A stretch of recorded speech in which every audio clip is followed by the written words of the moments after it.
A lot of buffaloes, yeah. Yeah, exactly. I guess that's the main provider here. It's a provider? What?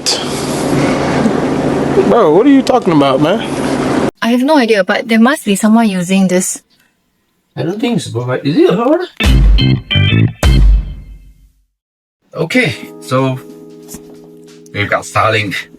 And we had this conversation earlier on whether should we get Starlink or should we do the local broadband things. So I didn't want the hassle because it's gonna be the pain in the butt if you're gonna get someone to come install the fiber net and everything. This house doesn't have it, so if we have to do that, we gotta spend the money, we gotta spend the time. It's gonna be messy. None of it. So we got Starlink. It's pretty cheap in my opinion. Don't kill me. But yeah. We got the set for about $300 over Sing, and the subscription is only about $46 per month.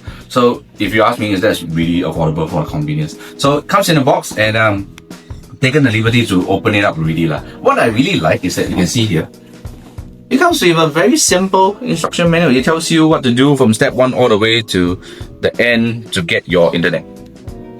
Yeah, so anyone can do this. We're going to go through the details later on, but it's really very easy to set up. Yeah, so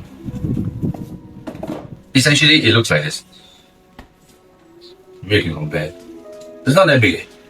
Slightly bigger than E4. Yeah. And we've tested the speed on this as well. It's actually doing very well. Okay, admittingly there's some disruption every now and then because our positioning is not the best, but we try our best to optimize it, and we are getting download speed that is fantastic, and also upload speed. I was trying to upload a story or a post, and it uploaded in seconds when there's no disruption. So yeah, so far it's been doing very well for us. It's not that big. I would like to bring attention to this. The cable, right? It looks very normal, but if you see closely, Yeah. So what this does is that it's waterproof. Oh, that's what this is for. You can have this and have an outlet that's outside of the house, provided it's sheltered. That's the best. If you can cover it, even better. But what it does is that if you put it in, it seals itself. It's waterproof. Yeah. So Amazing. Genius. Simple but genius. And all you gotta do is just plug it the other way around as well. So this dish, even though it's simple but it's packed a lot of things, it is a receiver for the satellite. At the same time, it also acts as a router. So technically, you don't have to buy a router to use this. So perfect if you are on a camper van or whatsoever. But yeah, for a house that's ours, 133 square meters is perfectly fine as well. Of course, we can optimize it by buying more mesh network and stuff like that, but that will be somewhere in the later stage. For now, this works perfectly fine. So yes, you see 3 components so far, just the satellite dish, the wires and charger, and the internet works. Absolutely well, very well. That's all. Okay, so next step, what's gonna happen is that yeah, we have this mount over here, which is courtesy of Starlink. It comes with the pack. What we're gonna do is we're gonna improvise some form of a mount where we can mount it outside so that I can have it above the roof and maximize the signal. Yeah, so this is something that we have to do, and then we have to try and error to make it work. But yeah, but as of now, even if we don't do it, you can see outside. Just leaving it above the porch works wonders. Yeah, and it's already working. Okay, so simple. Our orientation is somewhere like this. I don't know what's the exact direction, but it's somewhere like this. We have done the calibration really. So all I needed to do to make this work is I just placed it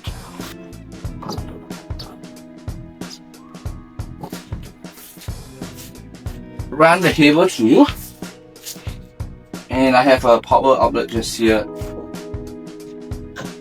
Alright, plug it in, and then we can see from the edge. Okay, so it's connecting. Just gonna give you some time. A lot of buffaloes, yeah. Yeah, exactly. I guess that's the main provider here. It's a provider? I have no idea, but there must be someone using this. I don't think it's a provider. Is it a provider? No idea. Cool, Is it out? Okay, so it took about 5 minutes No, actually lesser than that to just light up. a 2 minutes setup. Yes, and we have already configured it to show our Minpaku's name, Komorebi book. So it is that. Now let's go into the app. Advertising. This is the one that helps to calibrate the direction. So what this does is, because we have only just set it right, what it does is it will optimize, and for right now, because I just replaced it, it's telling me that it's misaligned by 7%. And it just disappeared again. So we have to let it do its thing. Let's check alignment. So you see, there's a alignment issue. Here. So what I will need to do is, you can see the box. oh no, I need to No. turn it. Towards the left. That one is not moving.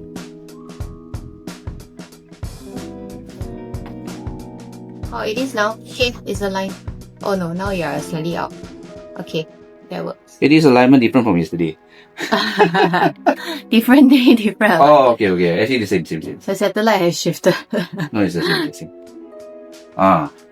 How good. That's all we need to do. Yeah. So you see, just on top of the porch. There we go. Okay. Yeah, you can see it's just above the porch, and then we have perfect alignment. Okay. Yeah. Okay, now we do a quick speed test. Where is it? Obstruction. Oh, okay. So I'm going to do this right fast. We have done this over the day, so you'll be able to see that the blue part is all unobstructed, as you can see from the sky. This red part is actually the house. So the house itself has blocked some angles of it. So yeah, the reason why we want to mount it above the rooftop is so that we can maximize this. But yeah, let's do a quick speed test.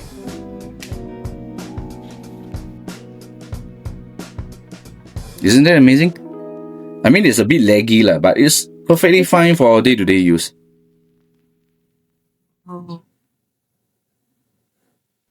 That's it. Starlink. This is best setup. Thousands of tears later. Okay, we're here again. Now we need to buy all the PVC pipe for our Starlink mounting. As usual, we are here like don't know how many times a week, but here we go. I've lost count how many times I come here already, because every time we redesign the thing, we need to come here. Or when we have some funding that we need to do, we have to come here, like this, here. So for the mounting one, right, I'm getting, this is 25, yes, 25 mm. And the good part about home depots in Japan, right, is that they have almost everything that you need. These are specifically for pumping. And I'm using this because it's a lot more stronger than the typical PVC that they have. Those are not strong enough to mount. So I'm avoiding those. I'm just going straight for this higher grip kind of PVC. So yes, I'm gonna get more of this. Okay. Early the next morning.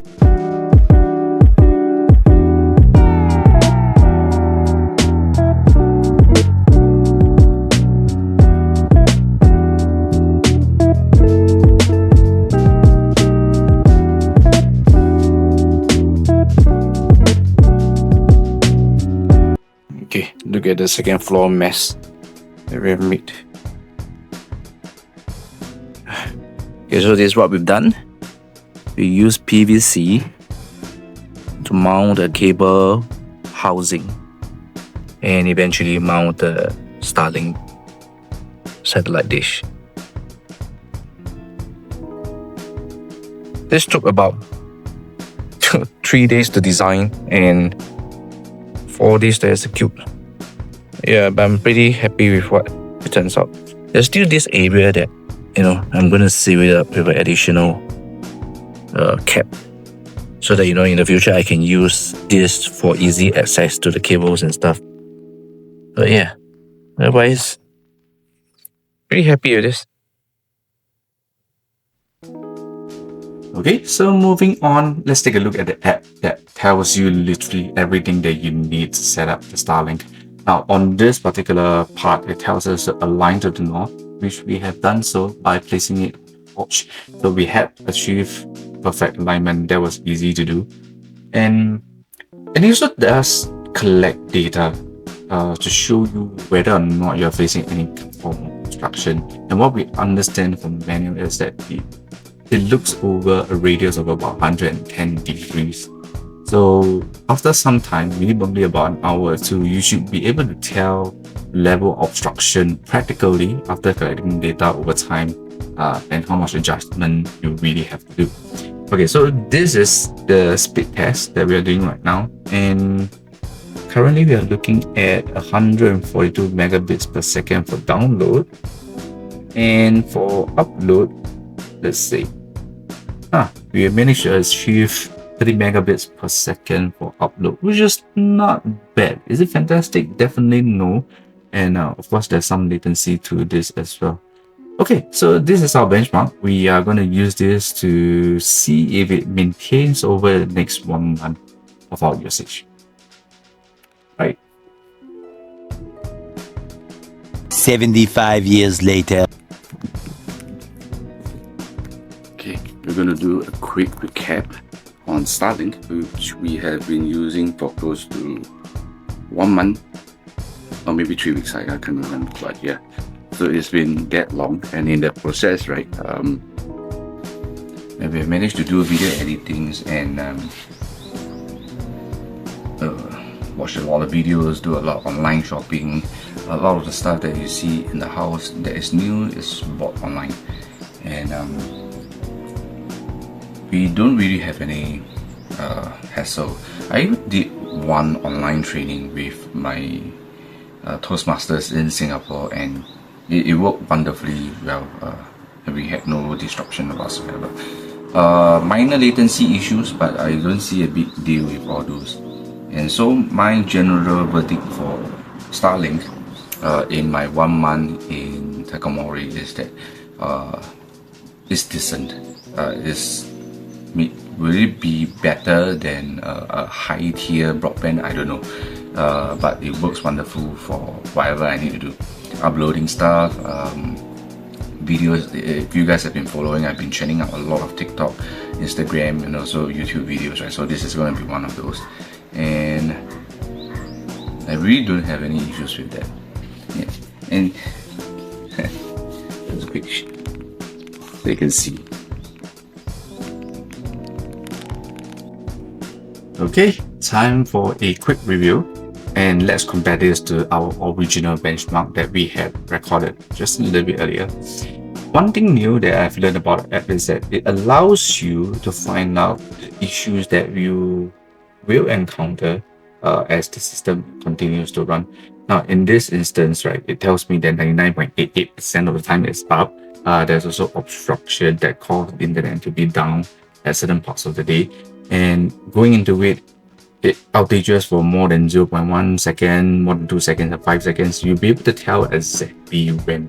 But the reality on the ground is that we don't really feel the disruption, because majority of the time it is just up and ready to go.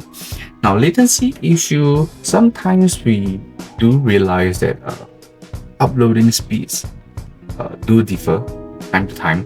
It gets a little bit frustrating when I was trying to upload stories or even TikTok videos at high definition, right? And it takes some time, or at certain instances, it takes more time than usual just to have those ready for the public to see. So it gets a little bit frustrating sometimes because don't really know what's going on until I go into the app and take a look, right? But otherwise, other than that, day-to-day streaming, when you're looking at content, when you're trying to look out for resources online and everything else, we really don't see a big deal with this. Now, of course, if we do expand it in the future, this is something that is available to us to monitor. And I guess that's really very helpful because I'm intending to upgrade with mesh, right? And previously, when we showed this part obstruction, it wasn't really clear that, how much obstruction that we are really facing. Now, and we talked about 110 degrees, right? So I'm looking at maybe about 10 to 15 degrees that's obstructed due to the placement on the porch, and we have the house in the way of the coverage. But based on what the app is telling us is that even though there's obstruction, it should not, have any performance degradation too much to a point that it doesn't allow us to use the internet as smoothly as possible. Now, overall, I think it hold up pretty well. Later. So yep, it's been there for almost 2 weeks now in its new mount. Very happy with that setup, and we don't really have any issues with that as well. Of course, there's going to be more improvements that we're going to put onto it. I'll be mounting the trunking as mentioned earlier, and also I'll be extending the coverage with a old mesh network that I have in Singapore, because Singapore has already moved on to Wi-Fi 7 and it's still Wi-Fi 5 or Wi-Fi 6 over here. So the current system that I have, which is Wi-Fi 6, I'm intending to retire it from Singapore and bring it over to Japan that I can use it over here. Still works wonderful. Why not, right? So yes, so for all Singaporeans, I know that we still can't get our hands on a Starlink in Singapore, but it is available here and we have managed to test it and it works wonderful. Well, the consideration will be different if it's in Singapore.